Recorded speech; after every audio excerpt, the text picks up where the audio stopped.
Federalist Movement, to be followed by MAG and Cameroon Youth and Student Forum for Peace. World Federalist Movement, you have the floor, please.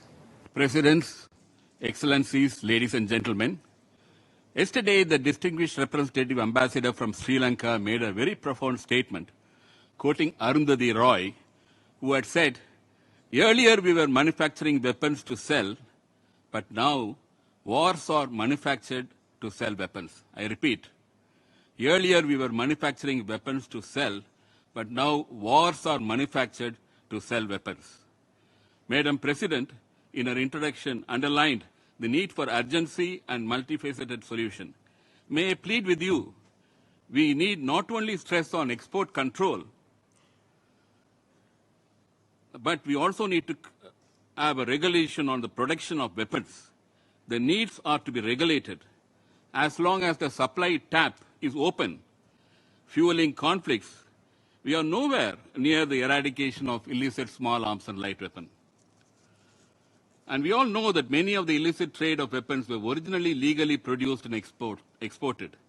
Transit points in several instances have become end users.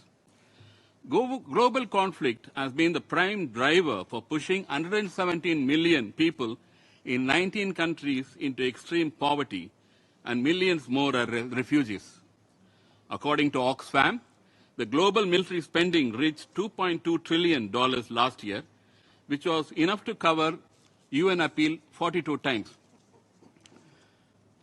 President, until recently I worked for 14 years in Afghanistan with NGOs such as Oxfam and World Vision.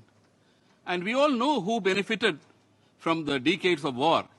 Certainly not the people of Afghanistan, but it is the arms manufacturing industries.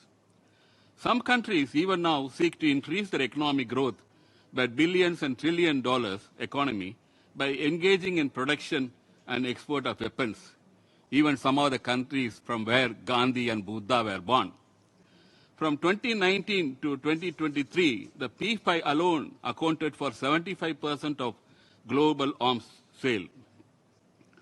Ambassador Donawaki, in 2001 first UN conference, he was the architect of the first UN conference, which I attended, was so passionate about ban on export to non-state actors. This should stop. And we also need ceasefire now in Gaza and in Ukraine. WFM was the head of the NGO coalition on ICC for over a decade, superheading the ICC ratification process, where now ICC is a reality now. We have launched a new campaign, Law Not War, by lobbying member states for joining ICJ.